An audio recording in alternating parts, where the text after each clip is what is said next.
So it's the BX Farmer, your trusted neighborhood realtor, Vincent Ferrante. I'm standing on my corner of Mary and Zulette.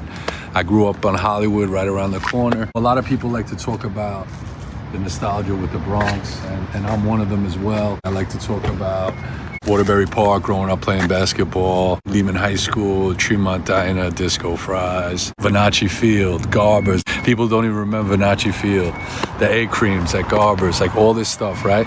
But I want to do something a little different today. I want to talk about this corner house right here. The other day I'm in the garden. The people who bought the house 4 years ago, the wife walks over and hands me a basket of fruits and vegetables, right? Then I got my man at 1447, Nelson. Look what he gave me. Check it out. Comes over to me, hands me these 2 sweet potatoes. They're set up for me to plant them and grow. Come on. Now I'm gonna plant this and it's gonna make more sweet potatoes. Gives me the sweet potatoes, I give him fig jam. We talk about eating right, whole foods. Then look at that beautiful tree right there. You see that pink tree? That's Gerda, and she lives there, and that tree's amazing. So what does she do? She gave me a plant of that tree. I planted it in the front, and now in a few years, I'm gonna have a beautiful tree like that. Now, I have this beautiful peach tree, who my favorite. I planted it with my son, Nicky. 2 years ago, Teddy Shufus, who lives down the block, who I grew up with his son, Vito. Great friends, his family, Maria and Michael. I helped Maria sell her house. But here's the cool part about all this stuff. It happened this week. Nelson gave me the potatoes 2 days ago. The people who bought the house on the corner, I don't even know their names. They came over and gave me a basket of vegetables. Gerda gave me the tree this year. Teddy gave me the peach tree 2 years ago. I'm getting peaches from it. So that's the Bronx today, not 1976, not 1984, what I used to do. This happened to me this week, this month, 2 years ago. And as a matter of fact, 5 years ago, I had the opportunity. Luckily, I made some money in real estate and I saved some money, and I had an opportunity to buy a house. And you know what I did? I doubled down on the Bronx and I bought this corner house on Mary and Zulette.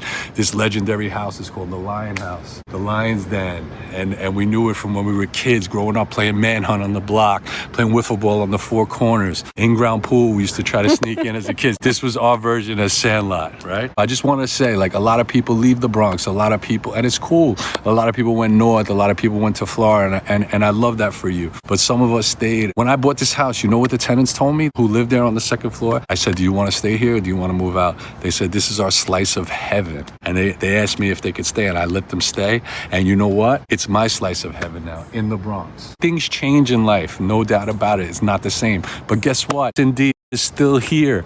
Louis and Ernie's is still here. There's things that are still here, and there's different things here now. Sundays Off is here. That's an amazing coffee shop right next door to S&D, where we go and we get breakfast. Yes. Is it the same as when we were kids? Of course not. But is it bad? No. I feel a sense of community on my block. I love coming home to my little oasis in the Bronx, and maybe I'm lucky, but I love it, and I'm glad I brought here. And guess what? My house is up like 40% since when I bought it, so that's not so bad either. I don't know how your house is doing in Florida, but I know my house is up a lot of money from when I bought it 5 years ago, and I'm glad I did it. And it also gave me a lot of enjoyment with my family, and I love the Bronx, and that's what it is.